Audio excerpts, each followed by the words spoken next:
Hey guys, thanks so much for checking out my channel. Please click to subscribe.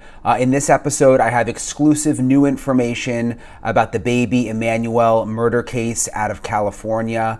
Baby Emmanuel's father, sources tell me, Jake Haro, told a fake inmate in the jail that he killed baby Emmanuel and put the baby in a trash can in his house. Let me repeat that again.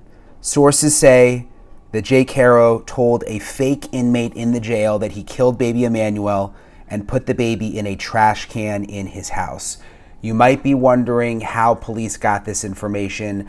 This is part of what I'm told is called a Perkins Operation. A Perkins Operation, which is when police use a fake inmate to try to get information out of someone who has been arrested and who is inside the jail. This Perkins Operation came after, I'm told, Jake Haro confessed to police that he rolled over in bed and killed the baby by accident and then buried the baby. So that is what Jake Haro told police, which is why he took police to that spot out along the freeway. This video that we have that shows him out there searching. That story, I'm told, police believe was all made up. First, they got that story. Then they decided to do the Perkins Operation, I'm told, which is when they used the fake inmate and when they say they got the information that Jake Haro actually killed baby Emmanuel and put baby Emmanuel into a trash can. Meanwhile, baby Emmanuel's mother, I'm told, is still sticking to the same story. They also did a Perkins Operation with her in jail, and she is standing by her story that baby Emmanuel was kidnapped. That is also, you'll remember, what she told a reporter who she talked to in jail. So many tragic twists and turns in this case. My big concern right now is that if this story is true, that police allegedly found out about through this Perkins Operation, that he killed baby Emmanuel and put him into a trash can, and that it may have been up to 3 weeks ago. 3 weeks ago. Will they ever actually find baby Emmanuel? I'm joined now by Kim Dagonia, a former Riverside County prosecutor. Thank you for joining me again, Kim. I want to start with this new reporting that we have, that Jake confessed to police that he rolled over the baby, killed the baby, and then buried the baby. But apparently that story was not true, right? Yes, that is correct. My inside sources are telling me that was absolutely a lie. He made that all up to the police in order to, I guess, garner some type of sympathy, garner some type of a linear charge or sentence, but he made up this entire fabricated story that he was asleep with the baby Emmanuel, that he rolled over onto baby Emmanuel. When he woke up, he realized the baby was dead and he panicked. And so he went out to the Gilman Springs area that we saw him with the police the other day, and he buried the body because he wanted to have the opportunity to go back and mourn his son's death and visit him. That was his story. That's why he was out there in his chains and his shackles, allegedly trying to lead the police to the body that was never there. It Okay. was just part of And his story. the reason that we know that this is allegedly made up is because of this reporting that we have that he spoke to someone who he thought was an inmate in the jail, but it was actually what is known as, is it a Perkins operation? So it's actually a police officer who he admitted to actually killing the baby. First of all, can you explain what a Perkins operation is? Sure. We don't know if the person who was undercover was a police officer, if it's another, you know, run-of-the-mill citizen of the community that was acting as an undercover inmate. We just know there was another body in the jail cell pretending to be an inmate in the same inmate clothes as Jake Haro, shackled in the same manner in which Jake Haro is, and they begin to ask questions while being recorded to Jake specifically about the charges and why he's in there in hopes that he will admit whatever really happened to baby Emmanuel to these fake inmates in custody. And it's called a Perkins operation. It's these types of investigative tools have been going on for decades agencies and district attorneys' offices across California. It's a very standard and typical investigative tool that you see the sheriff's department use in many different cities and counties across California. Is it controversial at all doing that? Yeah, it's been very controversial. I think Orange County District Attorney's Office was at the center of a lot of the controversy a few years ago. From that came a much tighter rein on how these are conducted. The Riverside District Attorney's Office, from my understanding and my experience, has gone to great lengths along with the Sheriff's Department to make sure that they are following and articulating the legal analysis and following the law as they conduct these operations.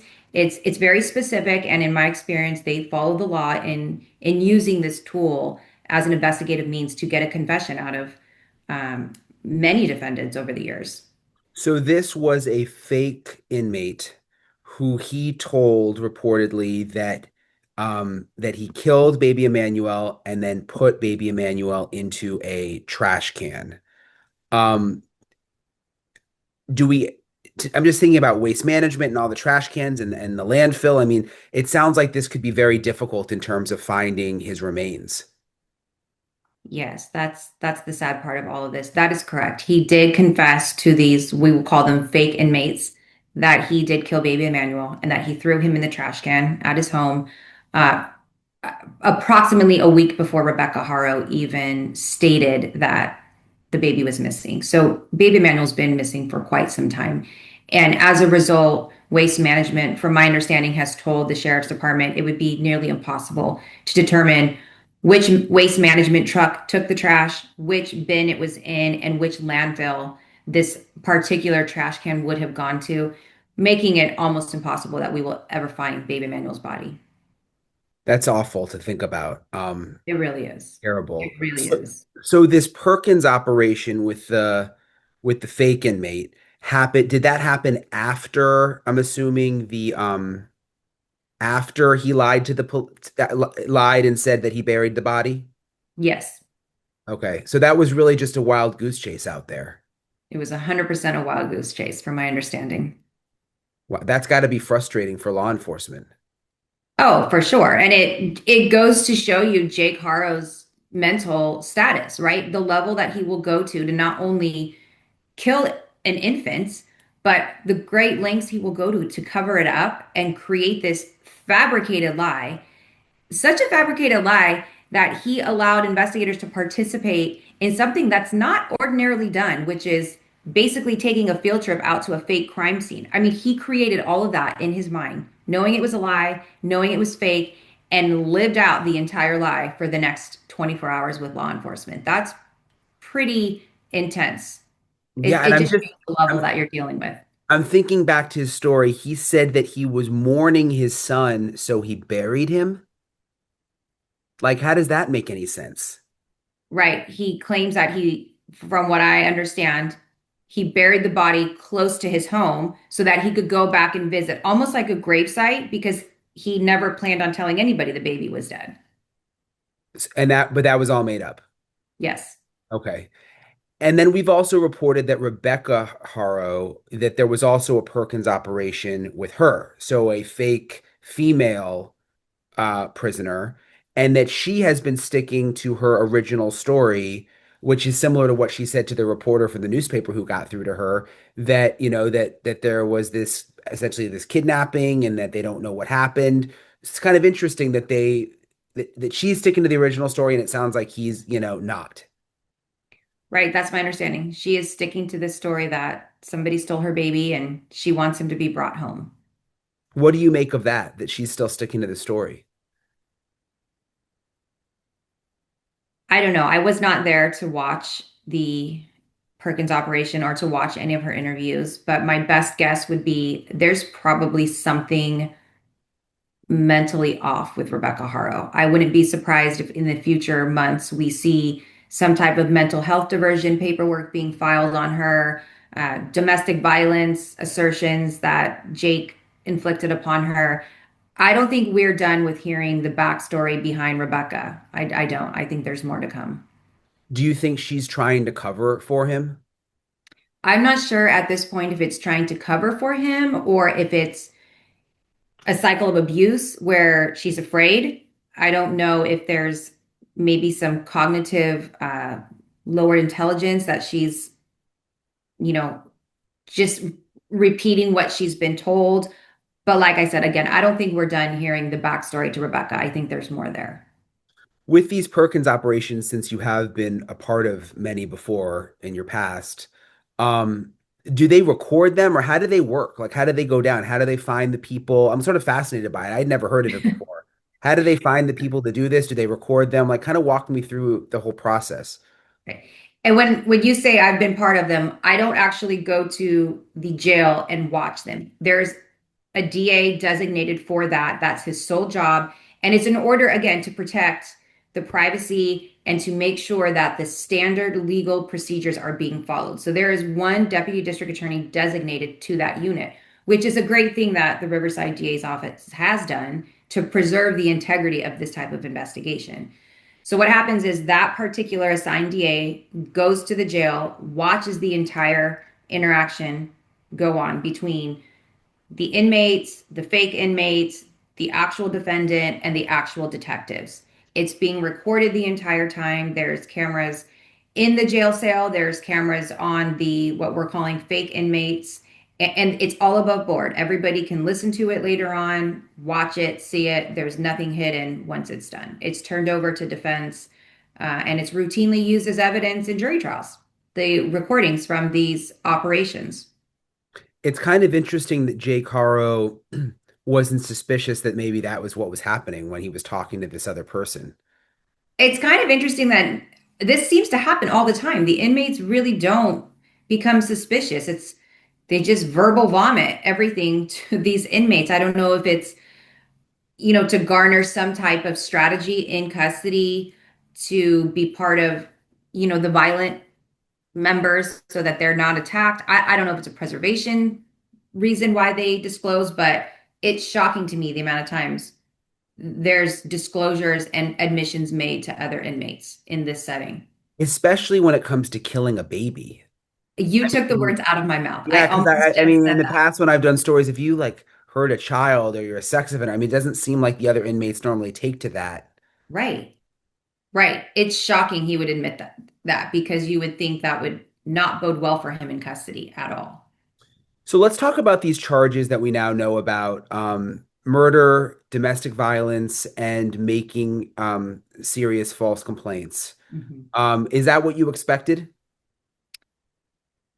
It is. I'm a little bit shocked they didn't file a special circumstance on this case. There's a litany of different ones they could have. But again, they're in the beginning stages of investigating the case. I think we're probably this isn't the final complaint that will be filed against Jake Haro. I think at some point there probably will be an amended complaint with certainly a special circumstance added to it.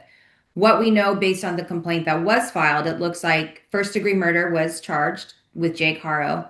That 1109 that they're putting everybody on notice about, it reads like domestic violence, but what that really is putting everybody on notice about his prior child abuse that he did with Jane Doe, the 10-week-old baby, that they intend on using that information in future litigation, in preliminary hearings, in jury trials, that information the district attorney's office is seeking to admit along with the evidence of baby Emmanuel. Yeah, and I'm going to get back to the 1109 in a second because that part stood out to me. But when you say you're surprised they didn't file, I think you said special circumstance. What Mhm. does that mean? So there's certain code sections in the penal code that after you file a murder, you can also file what's called a special circumstance. A special circumstance elevates the sentencing scheme from 25 years to life on a first degree murder, and then it takes you in the range of either life without the possibility of parole or you're eligible for the death penalty. And we saw Riverside County, even though there's a moratorium in California, Mike Hestron has been very clear that if the facts warrant and it's so heinous, he still files the death penalty in a lot of these cases. So, in order to get to that type of charge, you would have to have a special circumstance attached to the murder charge, which is not in this case. And back to the 1109, you talk about section 1109, and this was in the charging documents. It says, pursuant to section 1109 of the Evidence Code, evidence of the defendant's commission of other acts of domestic violence may be admissible at a trial in a criminal action in which the defendants are accused of an offense involving domestic violence. The people hereby give notice of the people's intent to admit evidence of prior acts of domestic violence pursuant to Evidence Code 1109. So you said it, but I just want to make sure I understand. So basically, are they saying we plan to bring in these other cases, like the case we've talked about of the other child who was badly hurt? It sure seems that way. 1109, if you go on and read it further under section 3, it talks about prior abuse on dependent children. And so my guess is that's exactly what they're alluding to in this complaint. So back to Jake Haro and his different stories that he has allegedly told, and then you've got Rebecca still standing by the fact that she says there was this kidnapping. Is it possible that he killed baby Emmanuel and she doesn't know? Is it possible? I guess, but is it reasonable and likely? I don't think so. They were living together in the same home. You know, she presumably lived in the same house where she sees the photographs being taken down of baby Emmanuel, all the clothing being gone, the baby's not there. I mean, it begs the question, why didn't you call sooner? If you weren't part of the cover up, if you weren't part of the murder, if you weren't part of aiding and abetting, why in the world, as a mother, did you not call the very first day Emmanuel was no longer in your home? It just doesn't make sense. So, no, Last I think that she had to have known something nefarious went down. Yeah, that would make sense. Last time we spoke about how there was nobody and prosecuting a nobody murder case can sometimes be tricky. Based on what we now know about this, I guess you could almost call it a jailhouse confession to a certain extent. Mhm. How much more solid is the case now? And are those um, Perkins operations always admissible like at trial? They're typically, yes, always admissible as long as the district attorney can point to the fact that they followed the legal requirements, which, again, Riverside has been, in my experience, the lead on this in California. I don't have any reason to believe that they didn't conduct this operation in the exact legal manner in which they always have. So if that, in that case, if the Perkins operation comes into trial, I think that makes it such a stronger case. It doesn't matter that it's been a no body homicide. It doesn't really matter for evidence purposes that Emmanuel's body hasn't been found or won't be found. I think that the admission in and of itself is solid, and that's enough. And just back to the timeline, I'm still a little confused, and maybe you can help explain this. If he said to the fake story to police that he buried the body, killed the baby a week ago, but then allegedly told the fake inmate that he killed the baby 3 weeks ago and threw him in the trash, what do you think? I mean, what do you think we should make of the timeline? Do you think he's telling the truth to either of them? As far as the specifics of the timeline, I don't know if he's telling the truth. I think based on the first information we have from the neighbors saying when they discovered or when Jake came over and asked if they could use the trash can and give and they put the clothing and the baby's bedding in the neighbor's trash can. From my understanding from inside sources, that was about 3 weeks ago. And in the Perkins operation, from my understanding, Jake Haro alluded to the fact that the baby had been missing even the week prior to that. So that puts us at a 4 week timeline that Emmanuel has been missing. When's the last time somebody saw Emmanuel? I don't know. I haven't heard a witness come forward and say definitively the last time they saw Emmanuel. But it seems to me, based on piecing everything together between the first story, the second story, and the neighbors, that we're pushing maybe 4 weeks, 3 weeks at least, where he's been gone. That's crazy to think about. I mean, I know. it's a long time, Hmm. It's especially if the trash story is true. I mean, again, I hate to even think about a baby in the trash. It's awful, but it seems like it would make it even harder to find. Because I've done stories before actually involving babies that they were looking for, where they got um, sources that said that this happened where the baby was in the trash, and they'll actually go through and like dig the landfill, like they'll do like a whole line of people where they actually look. right. I think the issue here is we don't know which landfill. We don't even know which trash can. We don't know which day the trash came. And it sounds like law enforcement did reach out to Waste Management and they just weren't able to get a definitive answer in order to do those things. Yeah. Just It's seems like sad. it gets more tragic every day, you know? It really does. I'm thankful that there's charges filed and that they're in custody, and hopefully both of them will have a change of heart and decide to come forward and tell all the details, all the truth Yeah. for baby Emmanuel. Yeah. Well, Kim, thank you again. We appreciate you talking to us. You're very welcome. Thanks, Brian.